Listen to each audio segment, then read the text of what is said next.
Every Saturday is Cat Day on Echoplex Media, and not only are we posting fucking cats, we invite all content creators to join our open panel. Visit echoplexmedia.com/panel to learn how to join. Every third Saturday is Operation Catterday, where we cover this week and last year and play the best clips from the cast of conspiracy characters that Now Space has learned to loathe. The show starts at 8 p.m. Pacific at twitch.tv/echoplexmedia. Find our full schedule at echoplexmedia.com.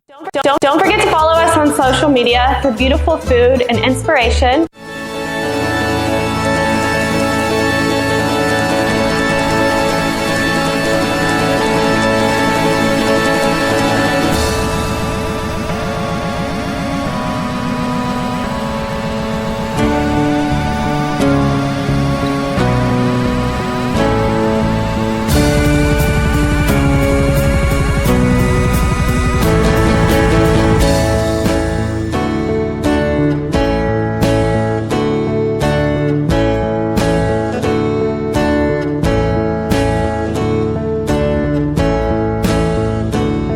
See the same people every other day, but we never say hey, cause we're never looking the way, or my face was in my notebook. We passed each other, didn't look. But these are the people of the towns, of the towns, the towns, of the towns. And large cities are just a bunch of big small towns, big small towns, overlapping side by side, big small towns.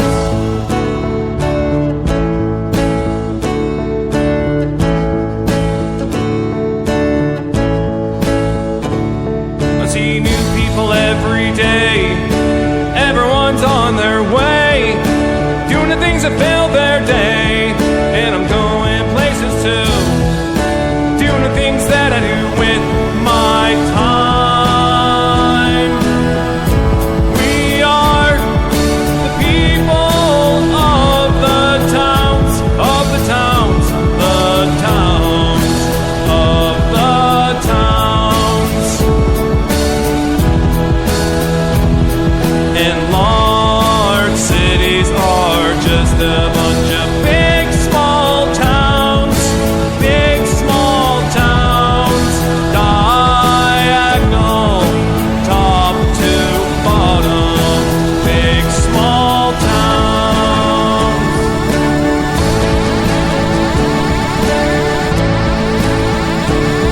Be nice to the people of the towns, once in a while look around, cause what's going around's coming around.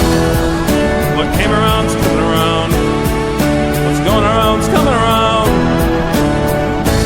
Big, big, big, big, big, small towns. Word gets around in the big small towns.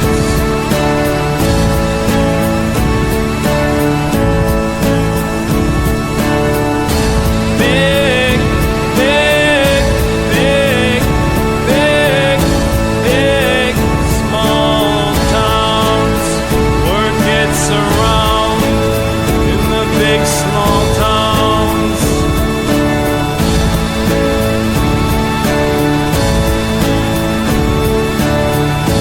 Big, big, big, big, big, small towns. Word gets around in the big small towns. Hey, what's up, everybody? Welcome to Downballot. We do this show live every Tuesday, 7:30 p.m. Pacific, right here on Twitch. That's twitch.tv/echoplexmedia.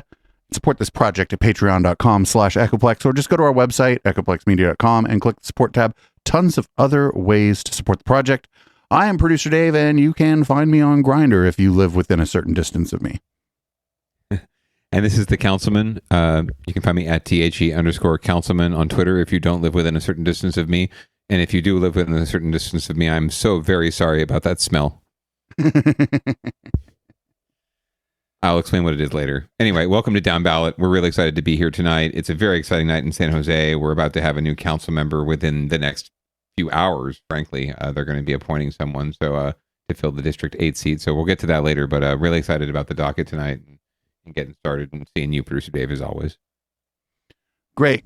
Well, let's get right to it. We got leading off. Residents react to a police raid in East San Jose. I'm sure this will be, normal reactions, no racism. None. Zero racisms. Tonight of a police sting in East San Jose. Neighbors say the situation was getting out of hand with suspicious activity happening during all hours of the night. Tonight, the SWAT team arrived. Here's NBC Bay Area Stephanie Magallon. San Jose police have not confirmed what exactly happened, but they do tell us it involved their special operations team and there was no threat to public safety. Now viewers tell us they believe this was an underground casino bust. A frantic night some neighbors say they knew was coming. Oh shit, that looks like the studio. All them lights and shit. Oh no, my neighbor's gonna think we're running. No, they're coming for you, bro. And that light was They're gonna think we're running a casino out of here. 24/7. The living room light. I'm like, something's going on over there.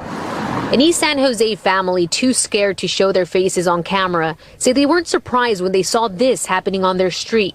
A police operation with masked agents, evidence bags, and officers going in and out of a garage with disco-looking lights. It looked like gambling machines. They had quite a few people arrested on the curb, too. Neighbors say the suspicious activity began 4 months ago when the new owners moved in. Seemed like a normal family moving in.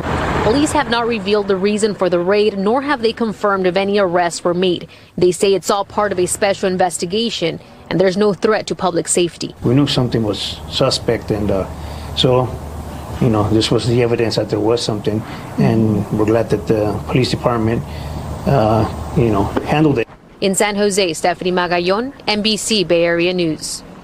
So actually, there was no racism in that report. No racism. I mean, that's because they talk to people from the neighborhood, right? And they're like, well, shit. I mean, this kind of shit happens all the time. This is where we live.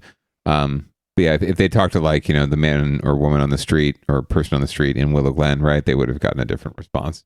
Well, that sounds like the East Side to me. I mean, that's where all them gang members. That's where all them gang members live. All them cruising lowrider gang members.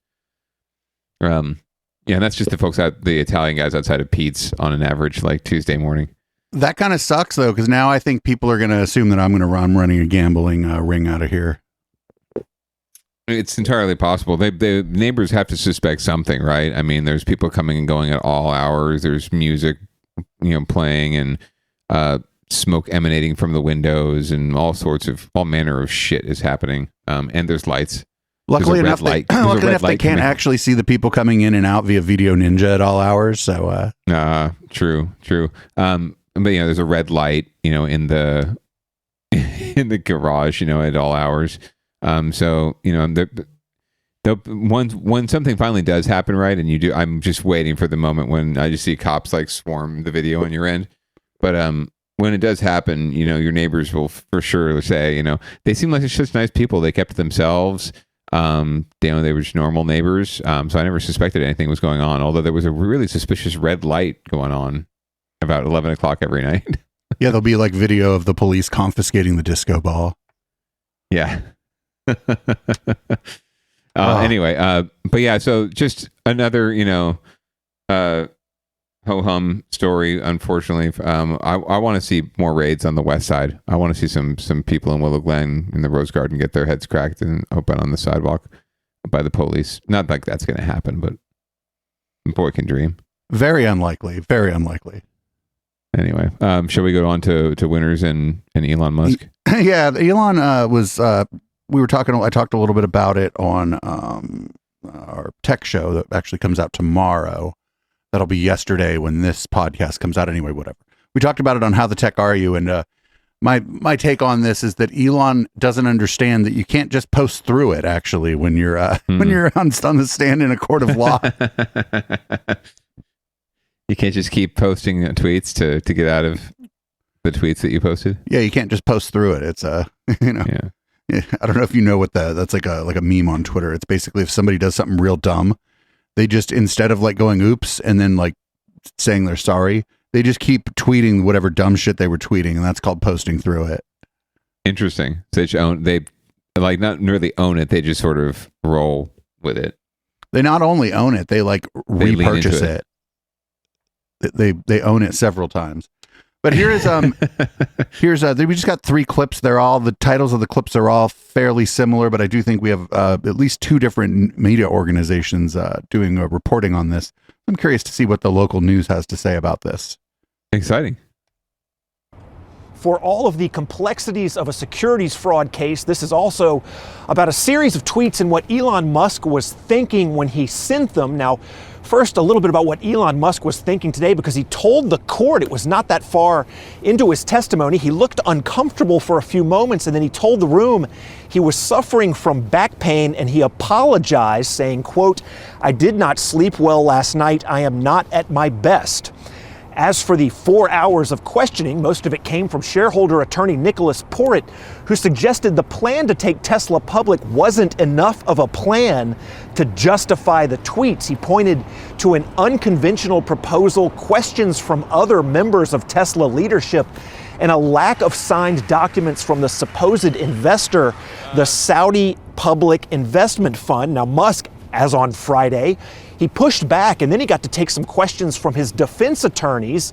He says the Saudis are not ones to put everything in writing. His SpaceX stock was also potential funding, and unconventional business deals are the way he works. In as many words, he told the jury that he thought he had the funding secured when he told the world that he did, even though he ultimately did not. Remember, the plaintiffs need to convince the jury that the tweets were deceptive and cost the investors their money. Lastly, 420 came up again today. Musk was asked if that number was a joke, and he insisted it was an accurate approximation of a potential price. He then acknowledged that the number has a certain karma about it, and one could question whether that karma is good or bad.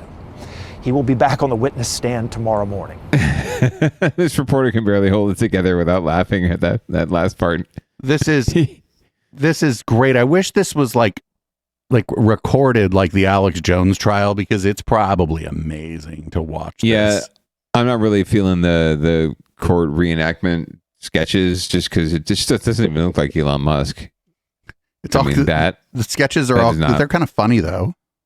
Yeah, they are really funny, but they don't look like anything like that person. Like, that does not look like Elon Musk right there. I would not peg that. I mean, I wouldn't peg it as really anyone, just random white dude. Well, I mean, whatever. Like, the point is to dramatize it more than it is to like give you an accurate portrayal of it. Like, not supposed to be a portrait. They're drawing these things. Actually, they're drawing these things rather quickly. Yeah, you have to be, right. So yeah, and they're doing it live right there in the courtroom. Just yeah, it's pretty impressive, I have to admit. Everyone's an art critic these days. Exactly. I want to see more abstract. I want to know what the artist was feeling in the courtroom. What was the vibe? Where's the aura? So here's from a different outlet. I believe this is KPIX5, CBS affiliate. And let's see what they have to say about this. Let's see if the clip works. Musk, he's in the hot seat today as his securities fraud trial in San Francisco took shape. Wilson Walker was there as Musk took the stand to defend a tweet. Oh, no, same news outlet. Elon Musk today, only he didn't appear until 1:30. Court wraps up at 2, but just those 30 minutes got right to the central question in this case. What was going on in the mind of Elon Musk? Now, right away, shareholder attorney Nicholas Porritt questioned Musk about his relationship with Twitter, how he uses it for corporate messaging, how he sparked controversy, namely the Thailand cave rescue incident, and how close associates even asked Musk to step away from tweeting. But Musk pushed back. He says his tweets do not directly affect things like changing stock prices, and he described the years around 2018 as being, quote, extremely painful, unquote, given how hard he was working at Tesla. He almost seemed to convey a kind of physical exhaustion, describing that time, complaining about short sellers and people he says were trying to kill the auto company. So Where is all of this discussion going? Well, a judge has already ruled that the so-called 420 tweet, when Musk said he had secured funding to take Tesla private, was false and misleading, but the plaintiffs need to convince a jury that it was the tweet that cost them their money. That's why the previous witnesses included angry Tesla investors and a business expert who described the whole situation as highly unusual. Lastly, Elon Musk has appeared in court before. We know he's willing to wrangle with attorneys, and we saw a bit of that today, questioning the premise of questions, throwing out some quips, even laughing a little bit. It was an interesting prelude to what will come on Monday. This guy's so cooked.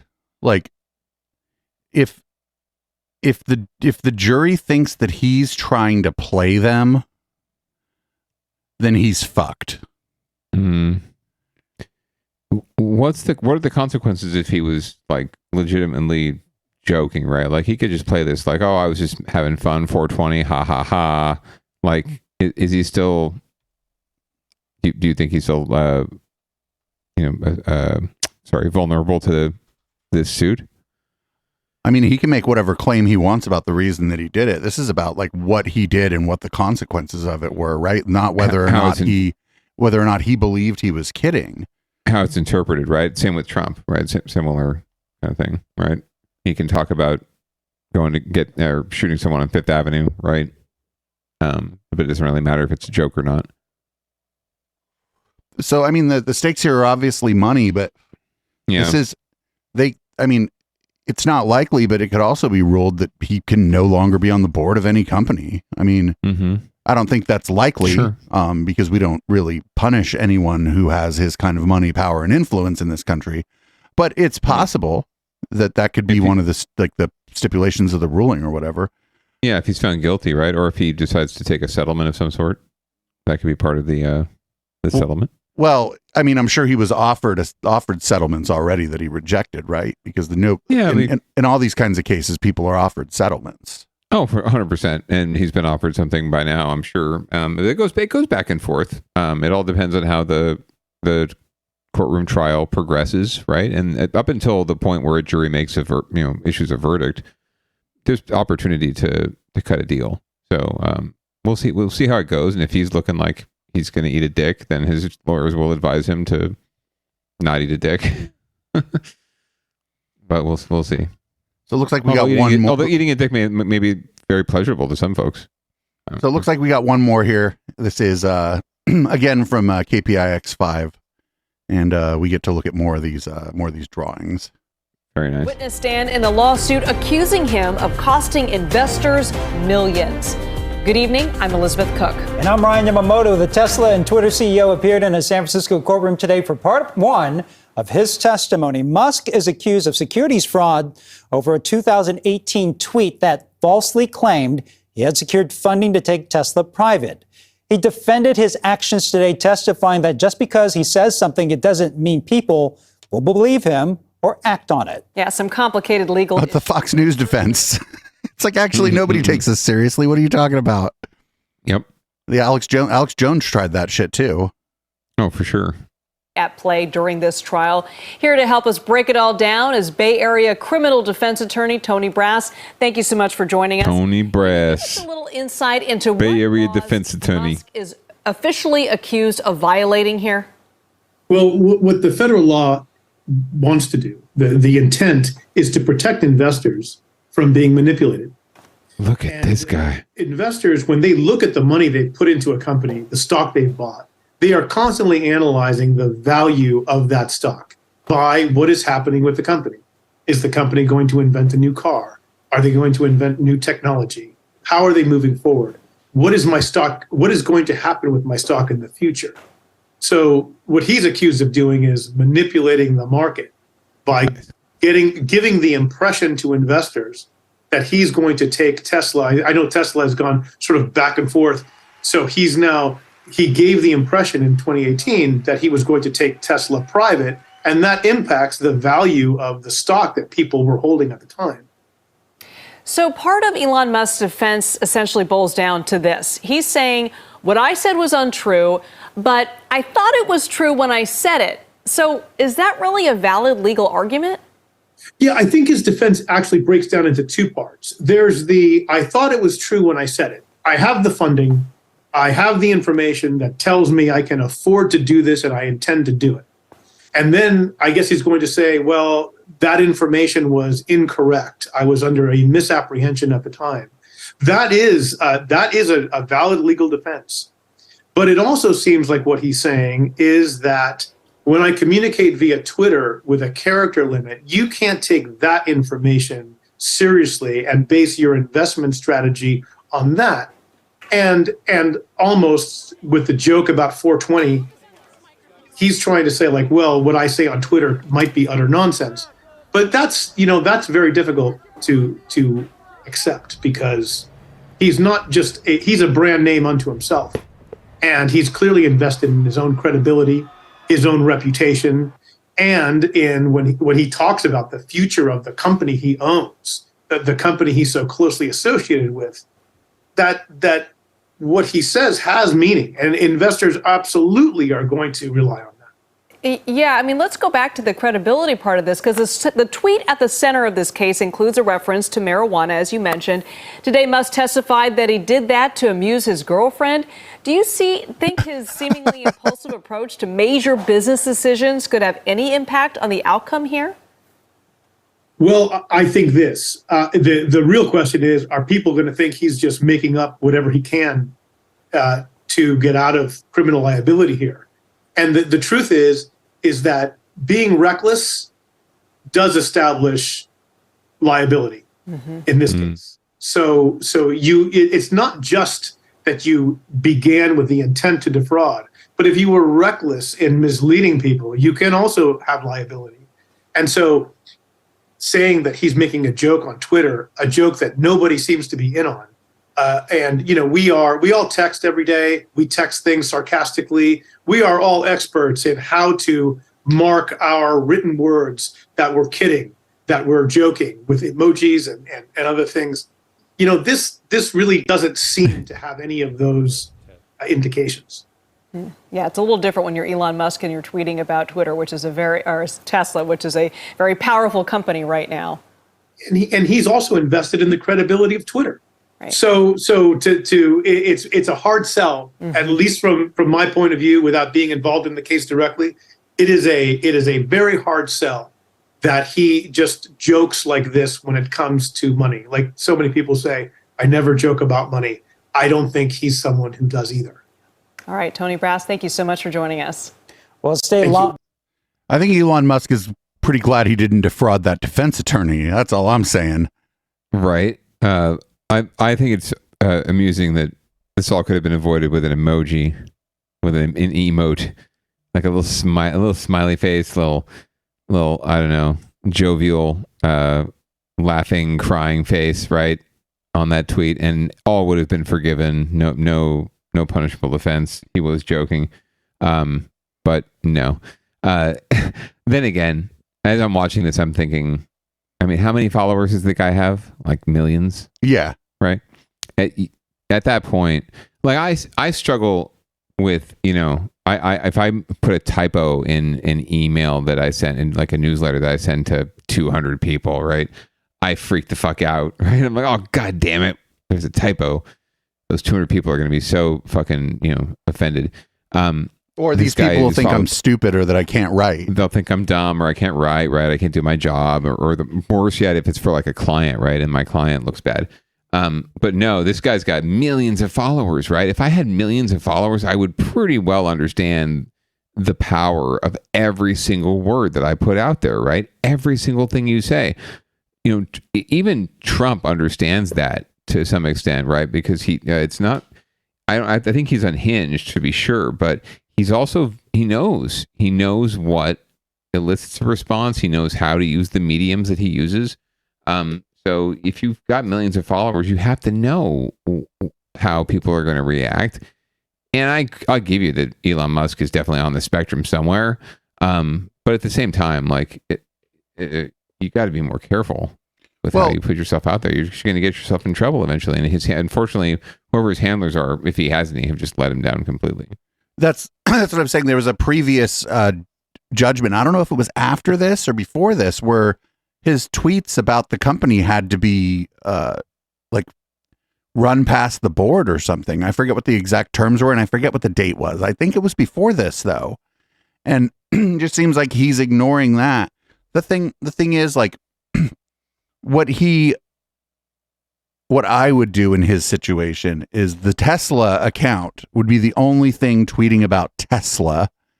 I would have a media team doing that. And then I would tweet about things that aren't Tesla or anything involving my business. Yeah. Like here I am skydiving. Here's me eating a hot dog at Pink's, right? Like, just get out of your own space. But this guy, I think this guy's just like an egomaniac, and I think he can't get out of he can't get out of his own way. Absolutely. And I think he just like believes that he is like a different, like that the rules should be different for him because he's Elon Musk. And I think he's going to start I think this is going to be the year that he finds out that that's not the case. Oh my goodness. Well, we'll see how this pans out for him. Unfortunately, the thing about ego and hubris is that you can go too far and you can fly too close to the sun, and all the idioms and all the metaphors. I'm also getting word from the good wife via the whole text feature on my phone and computer that there's some shit going down at the District 8 appointment meeting. Apparently, we'll get to that in a little bit, but yeah, we'll get to that. We'll get to that during the post game. Make sure there's some drama. Make sure you subscribe to our Patreon, patreon.com/Echoplex, if you're listening to this and you want to get to our take on that. Hopefully, maybe the good wife is being a even better wife and giving you some timestamps. Anyway, we're going to move on to get your shit together, and this time it's the Altamont Commuter Express. We did a post last week, or we did a story last week about how a mudslide stopped one of the trains. It looks like that happened again. Yep. I'm not sure this is a get your shit together ace though, because I mean I don't know, like what are they supposed to do? Anyway, let's see what's happening with the slide that stopped the train this week. Altamont Corridor Express trains all have been canceled today. ACE officials stopped train routes this morning after that mudslide blocked the tracks in Niles Canyon. The recent storm saturated the hills above the tracks, loosening soil and rocks. One passenger told us when the train came to a sudden stop, it was just a scary moment for everyone on board. We just heard this loud sound and, like a jolt. It was really very... Shade. I just started taking train about a year ago, so I've never seen that before. I thought the tree was gonna hit the window and break it, so I had to go on the floor just to make sure. It was scary. Bikes flying all over the place, and then I flew into the table and I hit the table. That train stopped in Niles Canyon near Fremont, the same spot where yesterday another landslide forced another ACE train to stop on the tracks. Yeah, it's still coming down. That was a scary moment indeed. 223 passengers were on board the train today, along with 3 crew members. ACE officials still making a decision about the morning commute. And today's canceled service for ACE Rail is certainly going to shake up the evening commute. Traffic reporter Gianna Franco tells us what to expect. With ACE Rail being canceled today, you are likely going to see busier than usual conditions out on the freeways, especially any routes along 580 through the Altamont, connecting onto 680, and even from 680 over into the South Bay. Maybe you're heading into Milpitas if that's where your commute takes you, or over towards Fremont. So 580, 680 would be your alternates for that portion of the commute, but expect extra busier than usual conditions because more people will likely be on the freeways. You can also use Capitol Corridor as an alternate to ACE Rail. All right, joining us live now is ACE Train Head of Marketing, David LaPerry. David, thanks so much for joining us. Should commuters expect for ACE to be closed for the rest of the week? What's the timeline looking like? Yeah, right now, Union Pacific, who owns and dispatches the track where the mudslide occurred, is currently on site clearing the site as well as inspecting the track. Once they're done with the clacturing work, they'll give us the word on whether or not we'll have service tomorrow. So this gets kind of confusing, David, because ACE doesn't actually own the tracks where all this is happening. They belong to Union Pacific, but the call to run the trains is all up to ACE. So what goes into making these decisions on how the mess is cleaned up and what happens to passengers? Well, absolutely. When something like this occurs, the first call goes out to Union Pacific to dispatch crews to the site for cleanup and inspection work. We cannot operate on the tracks unless Union Pacific gives us authority to do so. But certainly we're in close coordination with them as to the health of the tracks, the health of the corridor, as well as the safety aspects of the corridor itself. So certainly we are in close contact now and trying to determine what's best for the ACE service and what will it look like for us to operate trains, if any, tomorrow. All right, well, I got to ask the obvious question here, David, because yesterday there was a landslide in the exact same spot. You guys knew that the area was vulnerable to landslides given our recent storms. Any question as to why they continued to run trains today, knowing that that area was prone to mudslides?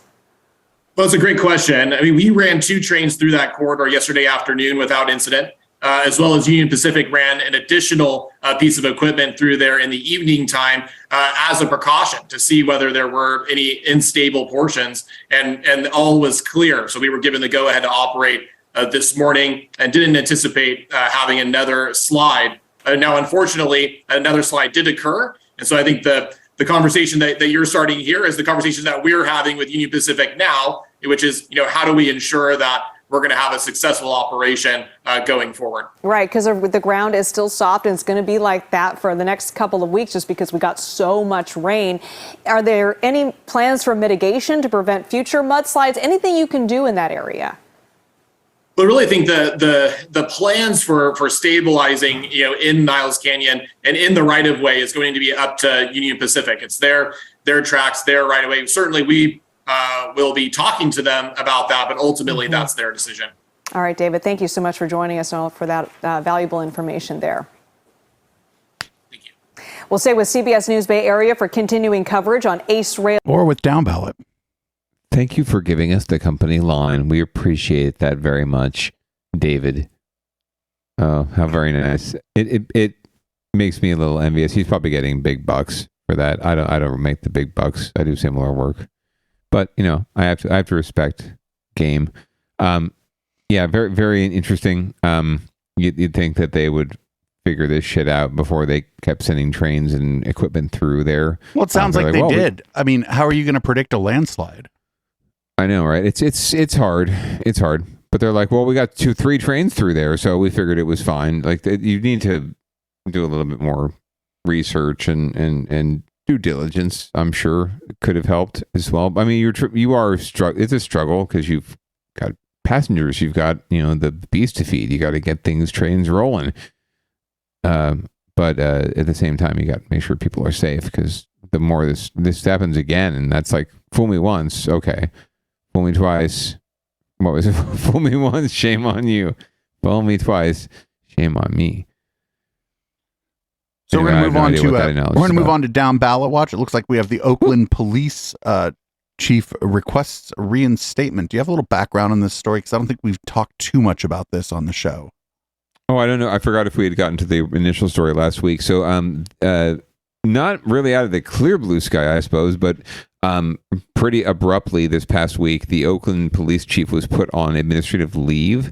And it stems from some disciplinary actions that have not been taken against OPD officers who have been involved in shenanigans and malfeasance of some sorts.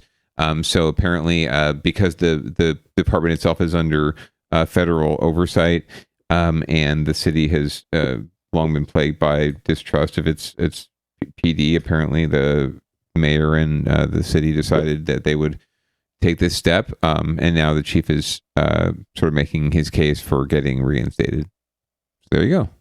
That's your backstory. I should be the chief of police. I should remain in my position, and I did nothing wrong. In a plea to keep his job, Oakland Police Chief LaRon Armstrong, joined by his attorney, is adamant he followed policy despite an independent law firm report that accuses him of not properly investigating or disciplining officers for misconduct. One officer was allegedly involved in a hit and run in San Francisco and then later fired his duty weapon inside an elevator in police headquarters. Whoa. The department has changed. This department is not engaged in misconduct, and this department does have the ability to investigate itself. But we will never be a department where officers don't make mistakes. Mayor Shingtown placed Armstrong on leave last week following the report that Armstrong says is filled with errors. He says in both cases, the officer was disciplined. Instead of blaming Mayor Tao, Armstrong is accusing the federal monitor who oversees the department, Robert Warshar, for acting in self-interest for financial gain. This, to me, clearly is a last-ditch effort to destroy the credibility of me, destroy the credibility of this department, and to make the community believe that, again, OPD is involved in some shady business. After 20 years, federal oversight of the department is set to end in June, but now that's being called into question. Councilmember Noel Gallo agrees the federal monitor is operating for his own benefit. I've been through 10 police chiefs already, and it's been the monitor that keeps making one reason after another, like they did this one, to keep themselves employed. Civil rights attorney John Burris has worked with the federal monitor for a decade and disputes claims the monitor is acting for self-gain. We work with him extensively and very closely. I have nothing but the highest respect for him, and that I know that he makes good decisions. Don't always agree. Former city council member and mayoral candidate Lauren Taylor believes there's not enough evidence in the report to put the chief on leave and says if he was mayored, the chief would still be working. That is undermining his credibility, and whether or not you say it's punitive, it ends up being that way. It is significant harm that is imposed. No timeline has been given on how long the investigation will take. In Oakland, Felina Jones, NBC Bay Area News. So if you didn't discipline this dude who was in a hit and run, and it was the same dude that then fired his gun in the elevator at the fucking police station, is that right? Mm-hmm. That sounds like what happened, apparently. I mean, discharge his weapon could mean a lot of things, right? It could mean accidental. It could mean he was just shooting it in the sky, like, you know, inebriated, whatever. I don't know. But I imagine they would have specified that. So there might have been some anger behind the discharge of the weapon. Who knows? We shall find out more about this. It's definitely going to unravel. But on Down Ballot, you know, how long have we been doing this show? Since what, 2018, 19? I think forget, 18, honestly. yeah. 18. So in those 5 years we've been doing the show, wow, we're coming up on our 5th year anniversary. Holy shnikes. We've covered, I think, like Councilmember Gallo, I think we've covered like 3 different Oakland police chiefs in 5 years. So there was I'm forgetting the lady's name who was the chief for a little while, the nice old white lady. Who got ousted by the police commission, right? And she won a lawsuit against the city for wrongful release or wrongful termination. So it's very possible that this dude also, if he ends up terminated permanently, has a very good case. He probably has a good case right now just for defamation and, harm to his career, even if he is reinstated. So I would not want to be the city right now. They're not looking very good on the police front in general. So for next story, we're going to stay in Oakland. It looks like they renovated 19th Street BART station in Oakland. It looks like there was a ceremony with what they're calling dignitaries. Was there an envoy from Greece? Like they were having a state dinner. I believe they were eating steak. Anyway, let's see what's going on here. That station was in desperate need of some work, so it's good that they did some work on it. There's some new lights. It's taken 7 years just to complete the upgrades to the 19th Street station here in Oakland. But now that that's finished, the question is, what will it really take to get riders back to the transit system? It feels like ages since BART stations looked like this. Now, even after the pandemic, ridership on the trains is only about 30% of normal. So transit officials gathered at Oakland's 19th Street station to celebrate the completion of a renovation project a long time coming. This goes way back to 2000. Barbara Lee. I like her. And this is 2020. Oh, I love her. But we made it, and it's because of all of you here. The station has been opened up with lots of walls and obstructions removed. Lighting has been improved, and glass now replaces the old brick barriers. Ooh. A new bathroom with an attendant has been added, as well as a second elevator. Bathroom attendant? Colorful artwork now graces some of the staircases. Public art. This is a refurbishment of a 50-year-old station that needed to have a serious renewal. But what they're really hoping for is a renewal of enthusiasm for riding the system. State Senator Nancy Skinner summed up the problem. If our transit is not functioning well, and if it doesn't feel good to go to the stations, then the ridership goes down. The fact is, riding BART hasn't felt good for a long time. Riders have complained for years that the cars are dirty, smell bad, and are subject to delays due to everything from driver sick-outs to equipment breakdowns. District Director Robert Rayburn acknowledges the current feeling in the community. It's negative. It's negative. And we're doing everything we can to change that, because we have changed with the new train cars, with the refurbishment of the train system, with how we police the system. And those are all elements of making our passengers welcome to come back. But Edward Inocencio says he has seen real improvement since the days when the cars felt like they were falling apart. They did say that before, but now they all saying it's nice and everything, because especially the train is right smooth, it's not loud as before. So they've done better? They've done better, yes, exactly. BART officials say safety is the main concern of riders, and Jim Molina Page says he's seen all kinds of drug use on his commute to his evening job, but he thinks that may be a problem that is out of BART's control. I think the bigger issues like mental health, and I think the bigger issues like what the city's doing, that like BART is just like a side thing, you know what I mean? Yeah. The biggest problem for public transit may lie with the public rather than the transit, but it's still affecting the agency's reputation. And it may take more than a ribbon cutting of a 7-year-old project to turn things around. The 19th Street renovation cost taxpayers more than $70 million. The only part of the project that they haven't finished yet is the installation of new gates. That station needed work, so that's good. $70 million for a new bathroom. Not bad. And new lighting, I guess. Oh, and public art. Don't forget public art. They did a lot. I mean, that station, I don't know, even just what I saw there, I know when I lived in the East Bay and when I lived in Berkeley and in San Francisco and stuff, that was like one of the most run down BART stations.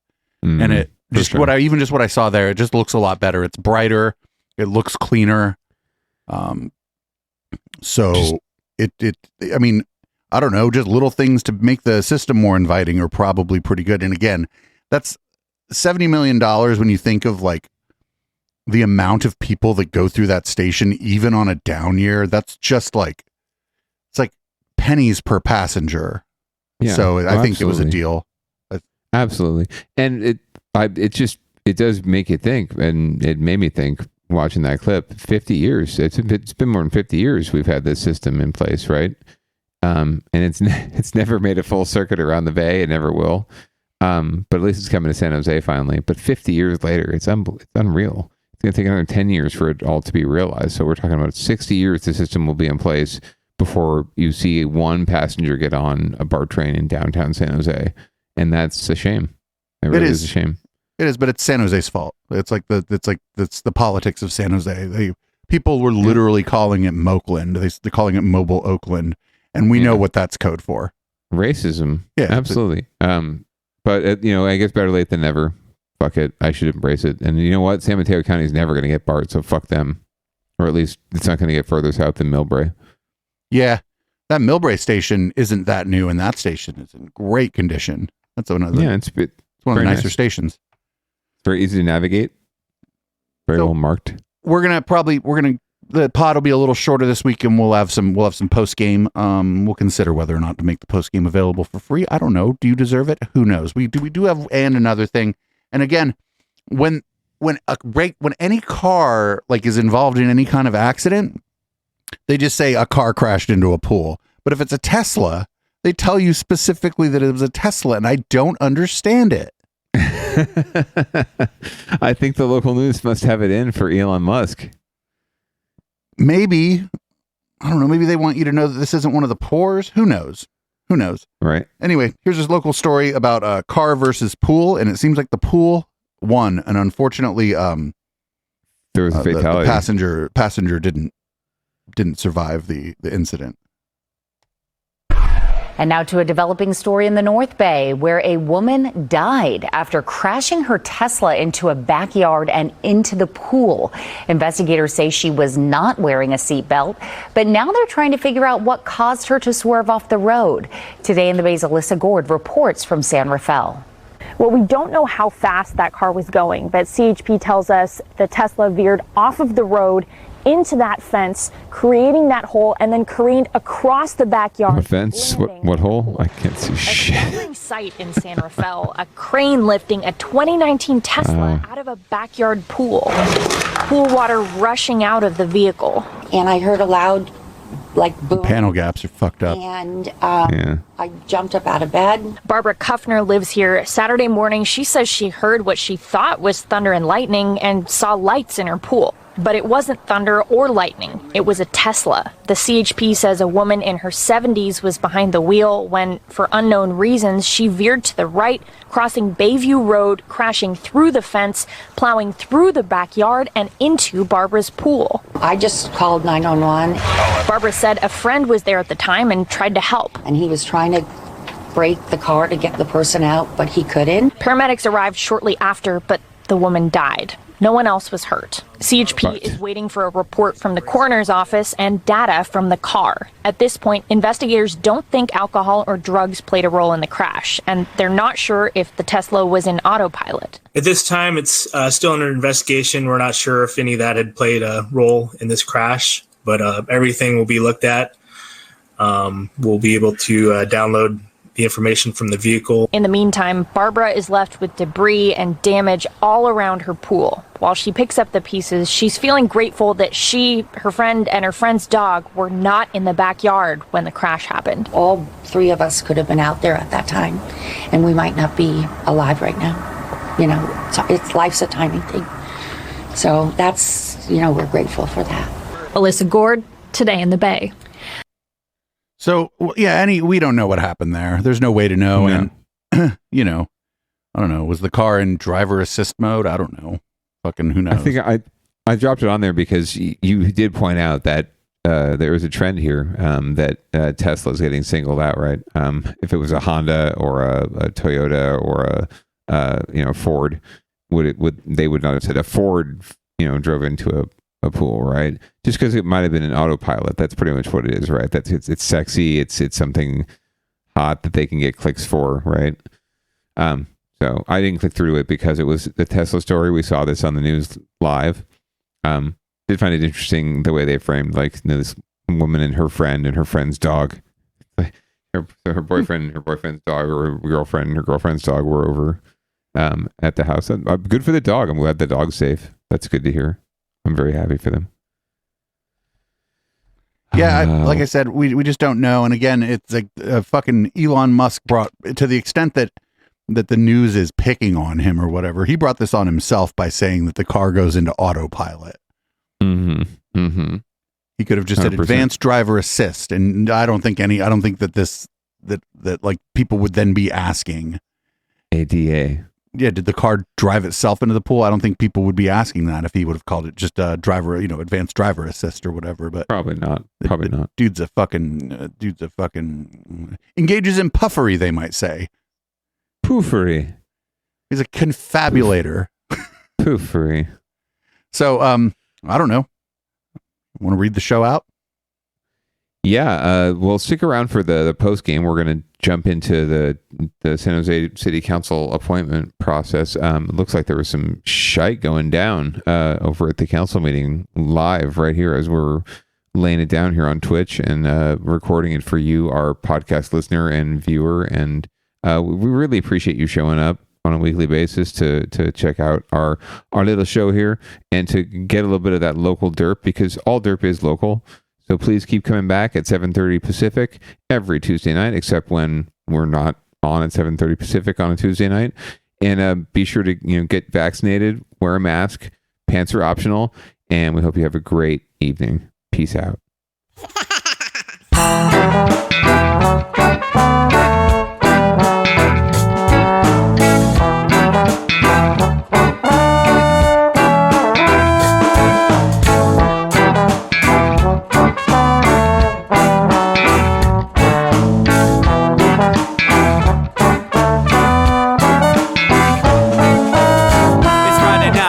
Time to get the party started. Pick up my phone just to check and see who's calling. Dress up real nice for the ladies at the bar, and I'm driving in my car just to get to where they are.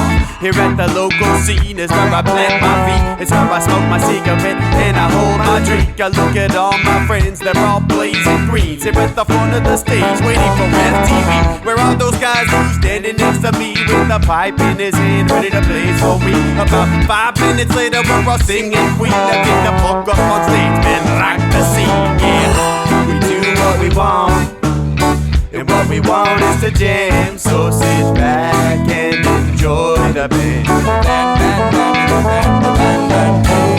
We do what we want, and what we want is to jam. So sit back and enjoy the band. Enjoy that band. I turn and head back to the bar for a refill, man, because you know where we are.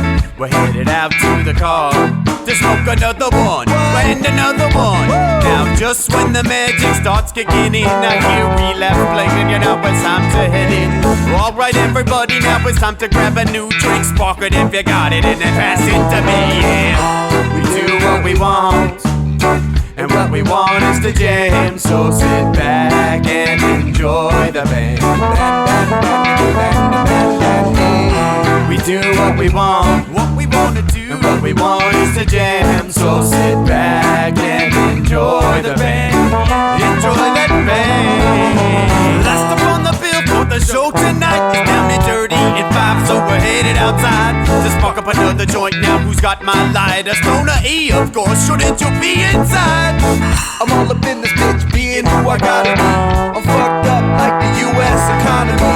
The truth is that I don't think logically. Stoner E take you on a psychedelic odyssey.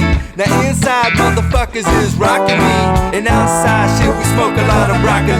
Rocky the roller, yo, that sexy girl be jocking me. Ain't too drunk to fuck, but I'll probably do it sloppily. We do what we want to do, and what we want is to jam. So sit back and enjoy the band. Enjoy the band, enjoy the band. We do what we want to do, and what we want is to jam. So sit back and enjoy the band. Yeah, yeah, yeah. Molly say that he like jamming, and he hope he like jamming too. Well, I gotta say, thank you, Bob, we do. Yes, I gotta say, thank you, Bob, we do. Well, Bob Marley said that he like jamming, and he hope he like jamming too. Well, I gotta say, thank you, Bob, we do. Yes, I gotta say, thank you, Bob, we do. Yeah, we do what we want, and what we want is to jam. So sit back and enjoy the band. Yeah. We do what we want, and what we want to do, what we want.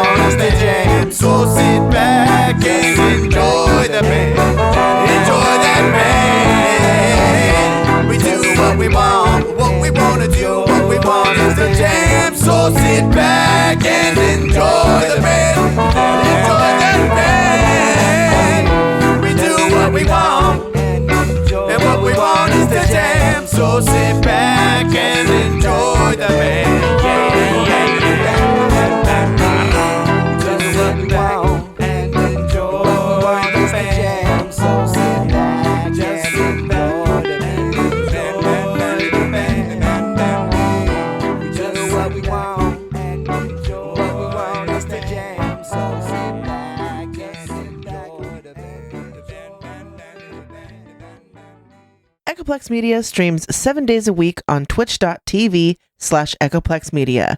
With a variety of hosts and topics, there's bound to be something you'll like, or hate so much you can't stop watching it. All times are Pacific. Check out our full schedule at echoplexmedia.com.